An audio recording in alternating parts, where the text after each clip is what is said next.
Bienvenue, chers membres du canal Telegram. Quelle drôle de vocalise avec ce bienvenue. J'espère que vous allez bien, que votre semaine commence pleine d'enthousiasme, de joie, d'idées, d'envie. Et je vous amène avec cet audio sur du questionnement à nouveau, mais je vais vous proposer de le faire d'une autre façon. Alors, ce que je vais vous inviter à faire, c'est vous installer confortablement, faire en sorte que personne ne vous dérange pendant ce questionnement. Et de la même façon que dans la série précédente, on va laisser le cerveau, l'inconscient collectif, l'univers, vous appelez ça comme vous voulez, faire remonter les informations réelles des choses qui sont concernées dans ce questionnement, mais aussi les choses que vous ne voyez pas encore concrètement. D'accord ? Donc, je vous invite à vous installer confortablement, pourquoi pas assis sur une chaise, un fauteuil ou allongé. Une chose est importante. De la même façon que dans les audios à venir ou dans les podcasts qui pourront être diffusés dans ce groupe à l'avenir, je voudrais que vous pensiez bien à ne pas croiser les bras ni les mains et à décroiser vos jambes également, que vous soyez assis, assise ou allongé, même chose. Laissez l'énergie circuler. Quand on croise les mains, quand on croise les jambes, on est dans une posture de fermeture et donc on obstrue le passage de l'énergie. Et on le sait, les questions permettent de faire circuler énormément d'énergie et d'informations. Ok ? On parle d'une énergie qui ne circule plus quand il y a par exemple une maladie ou quelque chose qui se cristallise dans le corps et donc l'information ne circule plus. L'information, c'est l'énergie, l'animus. Alors maintenant que vous êtes installé confortablement, que personne ne va vous déranger pendant ces quelques instants, je vous invite à vous visualiser comme sur un trépied ou un podium, mais avec une seule marche. Vous êtes dessus et autour de vous, il y a toutes ces barrières que vous avez érigées pour vous protéger de plein de choses. Et on va aller baisser ces barrières. Vous êtes ici dans un endroit de sécurité, confortablement installé, rien ne peut vous arriver. On va visualiser ces barrières. Pourquoi ? Parce que quand on installe des barrières, quand on instaure, on érige, on dresse des barrières pour nous protéger de quelque chose, en fait, on met des barrières qui sont tellement hautes qu'on ne voit plus ce qui est caché derrière. On ne voit plus ce dont on se protège. Et le truc avec ça, c'est qu'on rend ce dont on se protège plus grand que nous. Et comment est-ce qu'on le rend plus grand que nous ? Eh bien, en lui conférant un pouvoir sur nous que cette chose n'a pas. Cette chose n'a pas de pouvoir sur nous. Elle n'a que le pouvoir que l'on lui consent, qu'on lui transfère, qu'on lui suppose. Ok ? Et on va aller gentiment sur le questionnement. Qu'est-ce que je crains réellement et qu'est-ce que cela reflète sur mes croyances profondes ? Ici, on va explorer les racines de vos peurs. Qu'est-ce que vous craignez réellement ? Et qu'est-ce que cela reflète sur vos croyances profondes ? Laissez remonter l'information. Il y a peut-être des images qui vont venir, des sensations.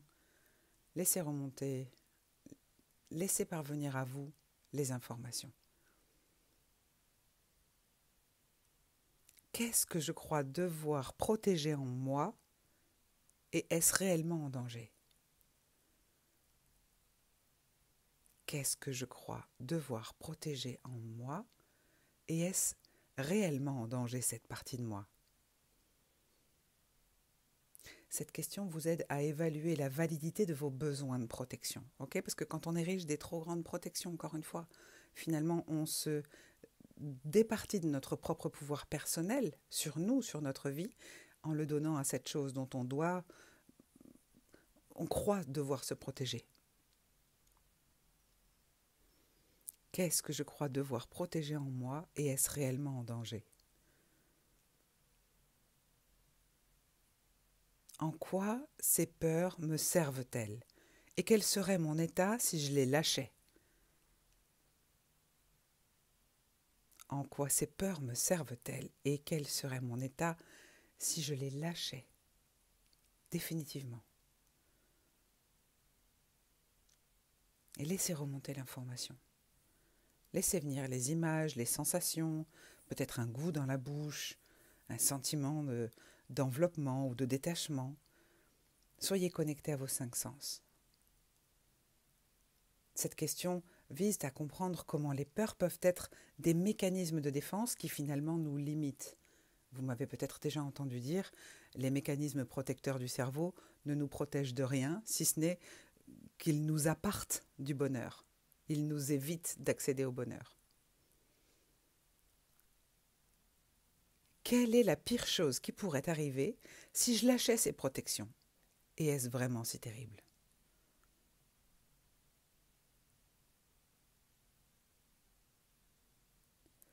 Systématiquement, on est habitué à envisager le pire des scénarios, n'est-ce pas? Vous devenez Steven Spielberg quand vous imaginez le pire des scénarios.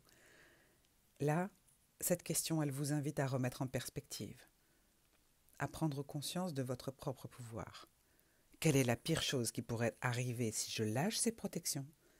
Et est-ce vraiment si terrible? Et laissez remonter l'information, les ressentis, les perceptions, les images, peut-être des sons, des voix, des lieux,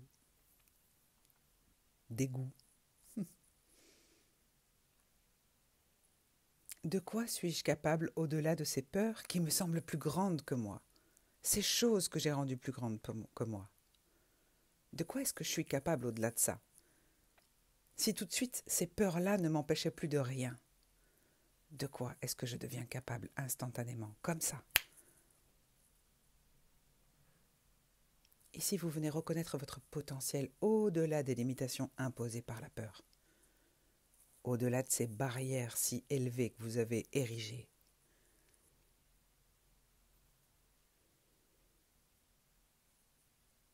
de quoi suis-je capable au-delà de ces peurs qui me semblent plus grandes que moi, plus puissantes que moi? Ces choses, elles sont parfois dans notre esprit si puissantes que l'on croit devoir s'en protéger et on s'enferme. Quelle nouvelle possibilité pourrait s'ouvrir à moi si je dépassais ces peurs? Laissez vagabonder votre imagination. Laissez-la vous montrer. Souvenez-vous que si vous pouvez l'avoir à l'esprit, vous pouvez le concevoir, le vivre. Quelle nouvelle possibilité pourrait s'ouvrir à moi si je dépassais ces peurs? Ressentez cette énergie qui pétille, cette excitation, cet engouement. Laissez monter. Montez le volume, encore plus fort.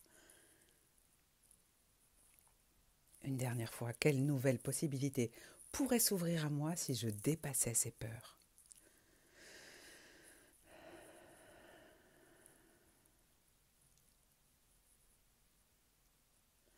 Qu'est-ce qui changerait dans ma vie si je voyais ces peurs comme des illusions plutôt que des réalités? Parce que c'est ce qu'elles sont.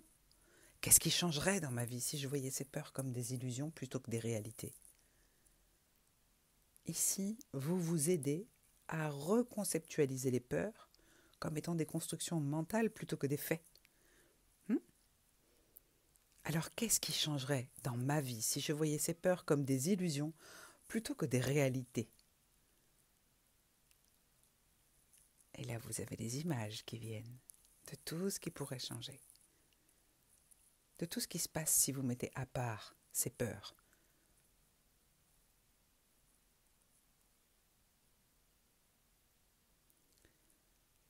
Comment puis-je utiliser cette peur ou ces peurs comme autant de tremplins pour grandir et me déployer?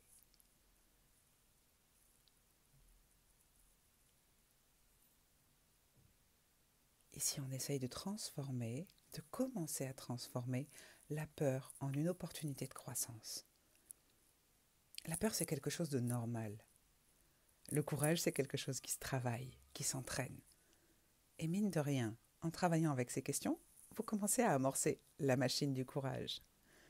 Comment puis-je utiliser ces ou cette peur comme des tremplins pour grandir et me déployer, me développer, expanser toute cette énergie que j'ai à offrir au monde?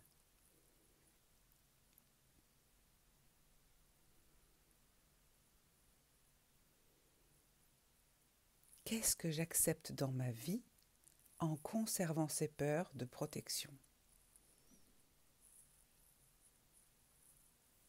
Qu'est-ce que j'accepte dans ma vie en conservant ces peurs et ces protections?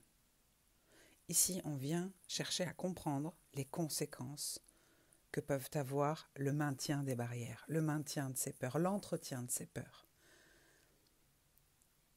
Gentiment, doucement, sans effort, vous êtes en train d'expliquer à votre cerveau que pour grandir, pour agrandir votre espace d'influence personnelle sur votre propre vie, il est important de lâcher ces peurs qui sont parfois surréalistes.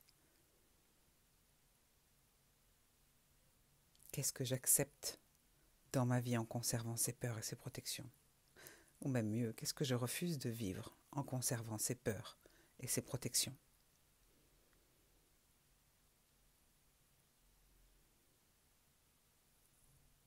Et enfin, pour terminer, quelle contribution puis-je être pour moi-même et pour les autres en me libérant de ces peurs? Là, vous allez envisager l'impact positif de la libération de toutes ces peurs sur vous-même et sur votre entourage. Parce que mieux on se porte, plus on est agréable à côtoyer. Parce que l'énergie, elle se multiplie quand on la partage. C'est différent de matériel. Si j'ai 5 bonbons, que je t'en donne 3, il m'en reste 2.